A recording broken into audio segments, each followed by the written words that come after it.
All right, so there's guys out there who start off the day and they fap like 10 times already, or at least that's what they want to do. And they may even smoke weed, right? And go play some video games, watch some TV. And this is how they start off their day.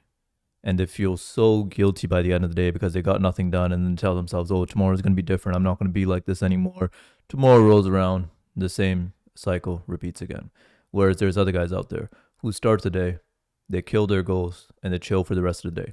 I'm going to talk about the difference here specifically. This video will be about why you have no self control, right? Now, I remember one time I was walking to my barbershop. So I'm walking, I go in. Right at that time, I was struggling with hair loss. I still am. I'm on medication for that now. I have a different video about that. But anyway, so I sit down on the seat, right? And this barber, just like blow drying my hair on like full heat, right? Like all over the place. And at that time, I hated it when people did that because my hair was already struggling as it was. And then they're like, putting so much heat on it that's gonna damage your hair, right? So I wanted to tell him like, bro, can you not blow dry my hair as much? But I had just fapped, the day before, right? And in my mind, because at that time I was bought into the no fap superpowers, everything, right? In my mind at that time, I was like, oh no, I don't have the confidence to say this. I can't say this. I'm feeling too anxious. And that's how I was feeling. I remember walking out of that barbershop and making all these promises to myself, saying, oh, I'm never going to do this again. I'm never going to fap again. And then I'll have the confidence next time to stand up for myself. Oh, things like this, right? Things like this. And this was not an uncommon occurrence. This would happen to me quite a few times. This would play out in different ways, but a similar story would happen, right? Now, this leads me to the first point. The first point is I used to think the problem was porn or PMO. In this specific example, porn, PMO, fapping, right? But the problem is not the problem. PMO was not the problem. I'm not saying I'm pro porn or pro fapping. I have many videos talking about no fap, all that, so I won't dive too deep into it. So I'm not saying I'm pro porn, all of that, right? But I'm going to elaborate on what I mean by when I say the problem is not the problem. Now, I know there's going to be people who are going to disagree or are going to say, oh, porn will ruin you, bro. You can't succeed if you PMO, bro. It's the worst, bro. If you do that, your life is ruined. You did that in the morning, you might as well throw the day away, bro. Your day's going to be pathetic, bro. You're terrible. Like, take that thought, throw away out the window, man. We don't listen to those people. They put a train of thought on us that doesn't serve us whatsoever. Look, if it was really the case, again, I'm not pro porn. I'm not trying to make a pro porn argument. What I'm saying is this is a habit that is very difficult to quit, right? And this idea that, oh, if you're not a nofap you won't succeed, is the biggest load of BS I've ever heard in my life. If it was truly the case that you could not watch porn and fap and not succeed, right? Like 99.9% people out there wouldn't be successful. We have people, champions in the UFC who talk about how they like to watch porn and fap. Like, come on, man, come on. So this is just not the case. Again, I'm not making a pro porn argument. The main point I'm trying to make is this idea that, oh, I fapped and now my day is ruined and I just got to throw it all away. Nonsense, nonsense. And this, like, just to elaborate on this point, right? That's the mentality I had, where I would watch porn, fap, and just like that barber shop example I gave, I'd be like, oh, I can't do this anymore. I can't do that anymore. It was, to be frank, it was a cop out. Right? I was like, oh, I fapped in the morning. Now I can't go to my boxing class today. Now I can't do this. Oh, now I can't do that. Like, yes, you can. Yes, you can. Right? Yes, you can. And that's the point I'm making, is to let this thing, right? This one, again, very difficult to do thing, very difficult to do thing in nofap and everything, to say because I can't do this, now I can't do these other things. Like, you're just hurting your progress for no reason. If you fapped, okay, no problem. Brush it off. Go still do the hard thing you were going to do. Right? Don't throw away the rest of the day or the rest of the week until your superpowers come back, whatever it may be.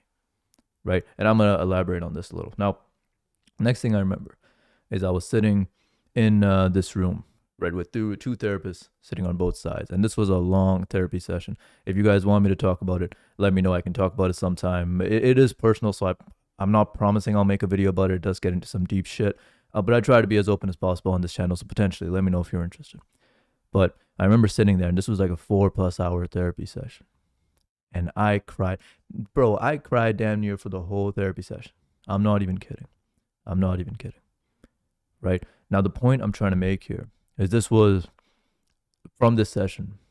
I found out I had a lot of trauma that I didn't even know I had. I always felt like I had something inside, some pain inside that I was covering up with things like fapping and other things that felt good.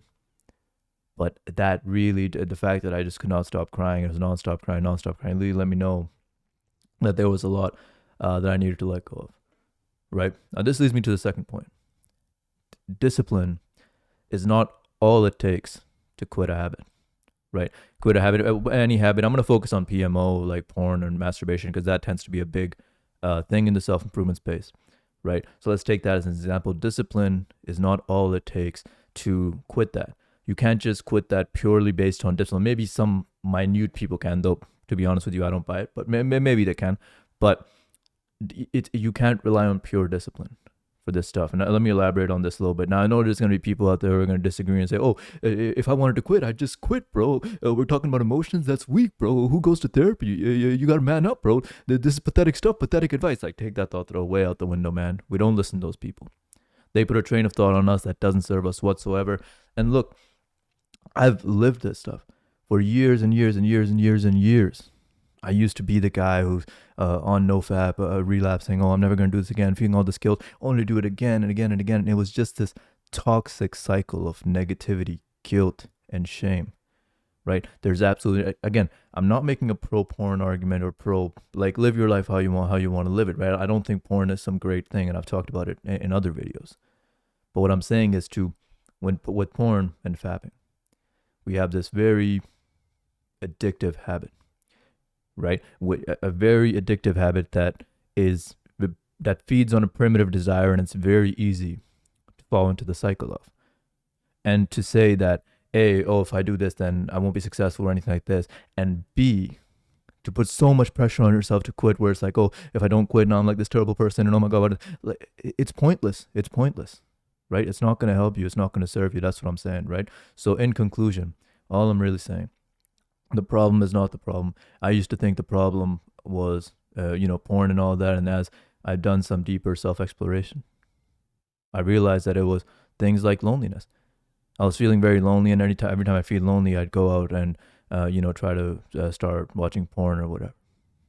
Right? And as I started to address that, as I started to actually work on my dating life, work on my social life, my desire to watch porn slowly just started to decrease naturally. Now, it wasn't a pure discipline game.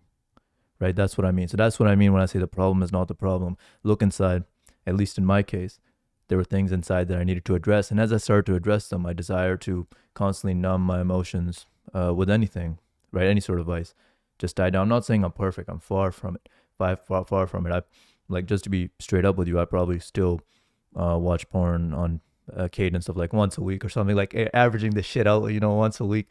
But overall, I don't feel as much guilt over it. And to be honest, I'm truly feel like I'm moving towards a point where I'll basically end up quitting it for life, except like here and once in a blue moon, because I don't use it that same way anymore. I'm not using it to numb pain and these things, right? Or rather I probably am, because say I have a shitty day or something, but it's not that I'm using it to cover up all these things that need to be addressed, if that makes sense, right? So in conclusion, a problem is not the problem, right? And relying on pure discipline is nonsense. Right? Relying on pure discipline is nonsense. You slip up, there's no reason to feel all this guilt, shame, and all that. And again, second, if you feel like you can't do this thing because oh my God, because I fap, like, I can just about promise you that's not the case, right? So having a lack of self-control or having low self-control on these things that again are very, very hard to quit is okay. And as you start, so that's the first point. And the second point, I'm basically saying the conclusion in a different way at this point. But the second point is as you start to address, again, these things deep inside that need to be addressed, you'll naturally find your self-control increases because your desire to reach out for these vices will start to decrease, right? Now, I just want to end this video off by saying also, be kind to yourself throughout this process. Look, throughout my self-improvement journey, I've been on this shit for like 6+ years now. And a lot of it, it basically, I started because my dating life was absolute garbage. I was never like the cool kid all throughout like high school, college, all these things. Never had a great dating life, and I always wanted to scratch that itch, right? So that's what started with me trying to get in great shape. I got in great shape. Then I wanted to make a lot of money. I make damn good money for my age. But even after doing all these things. I was extremely pessimistic and negative throughout it, like I was mentioning with the guilt cycles, all that. I would get caught up in those all the time, beat myself up over every little thing. I had the worst self-esteem ever, right? And now I'm working through those. So I struggle with anxieties and insecurities greatly. I still do, but way less than before, right? And all I'm proposing is, again, there's no reason to be so hard on yourself throughout all this. Keep working hard, keep doing all these things, right? Keep putting one foot in front of the other, keep on showing up, but be kind to yourself throughout this process and be proud of yourself every single time you do something that's hard to do. A lot of people start the self-improvement stuff. Not a lot see it through till the bitter end. So every single day you show up, you should be damn proud of yourself. Now I just want you to imagine for a second. Imagine you take this advice, you run with it. Right? So now you're going out, you're improving your social life, you're improving your dating life. So your desire for porn or any of these vices is just kind of dying down. Right? You're addressing the internal issues that need to be addressed. So your quality of life is improving, your self-esteem is improving day by day by day. Right? Your social life, dating life is improving day by day by day. Right? And as you keep putting in the hard work, you're killing it in your career and your money is growing day by day by day as well, right? Imagine that. And that's the path you're on. Keep working hard. I believe in you. But what I believe doesn't matter. What you believe matters. So I hope you believe in yourself too. And that's all I have for this video. Thank you so much for watching. Ultimately, I want this to be our positive little community where we help each other, support each other, and help each other get to the next level in life. And frankly, bring some common sense back into the self-improvement space. You know, I'm sick of seeing all these, red pill, Andrew Tate, all these friggin' weirdos, man. So I want to bring some common sense back into the self-improvement space. I know people like you and I, we can make it happen. So please come join. Please support the movement. I'll leave my Instagram, TikTok in the description, also somewhere here. Please do support there as well. Please like, comment, subscribe. And I'll talk to you later. Peace.